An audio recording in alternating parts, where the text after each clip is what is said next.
Сәлеметсіздер ме, құрметті көрермендер, каналымызға қош келдіңіздер. Каналымызға жазыла отырыңыздар, видеолар ұнап жатса лайк басып отырыңыздар, видеомен бөлісе отырыңыздар. Сонымен біз бүгін каре шашқа қалай укладка жасау керектігін көрсететін боламыз. Шашты жақсылап жуып аласыздар, спрей сеуіп аласыздар, сонымен шашты кептіруге кірісеміз.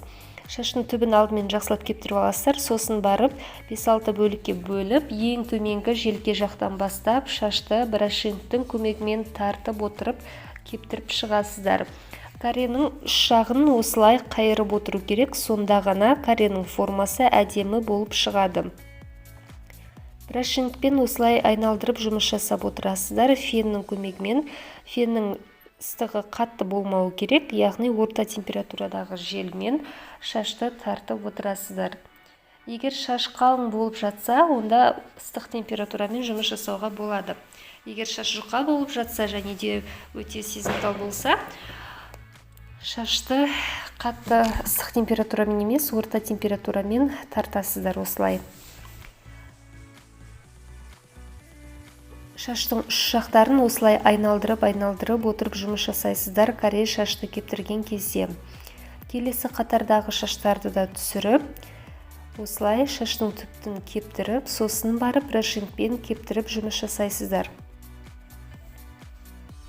Каре шашты кептіру барысында шаштың ең түбін жақсылап кептіріп аласыздар, сонда ғана сіздердің жасаған укладкаларыңыз ұзақ уақытқа сақталатын болады.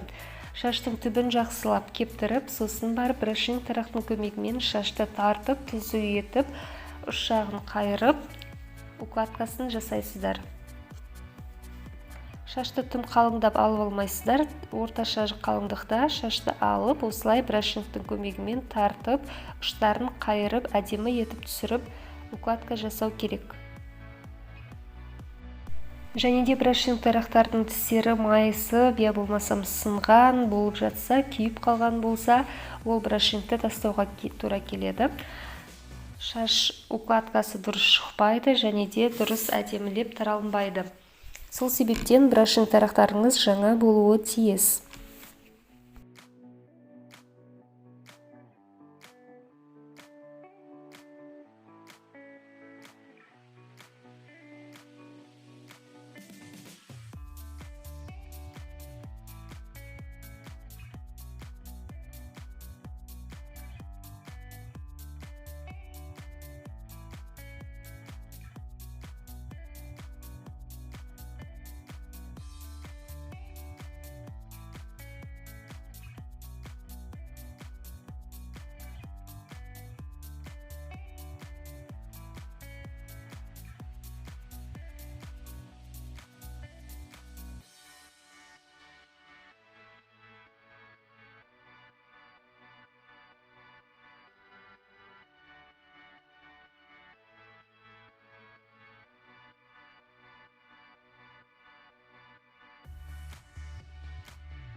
жоғарғы жағына келген кезде де шаштың түбін жақсылап кептіресіздер. Барлық шаштың түбін жақсылап кептіру керек, сонда ғана укладка ұзақ сақталады.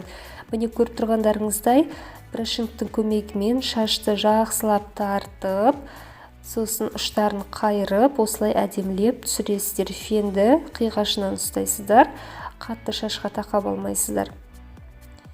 Сонымен осындай қалыңдықта брашингтің көмегімен тартып отырып жұмыс жасайсыздар.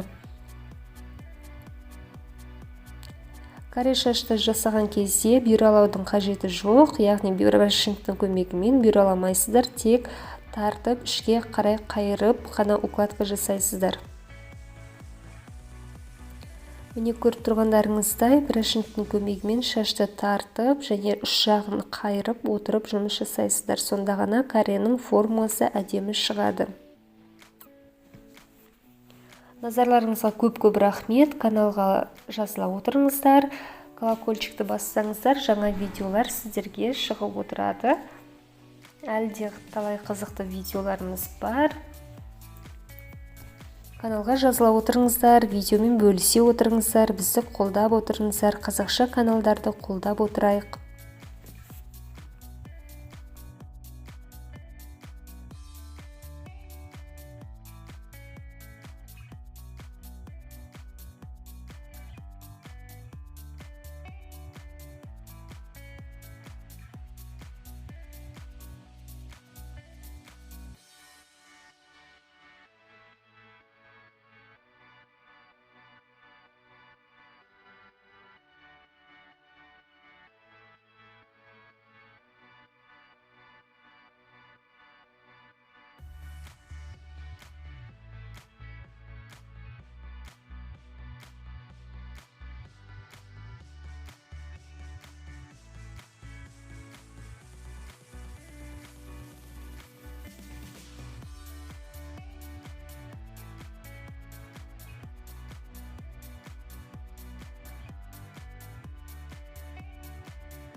бір үлкен жиындарға баратын болсаңыздар, міндетті түрде гофре салып алыңыздар, сонда шаштың объемы ұзақ тұрады, көлемді болып сақталып тұрады.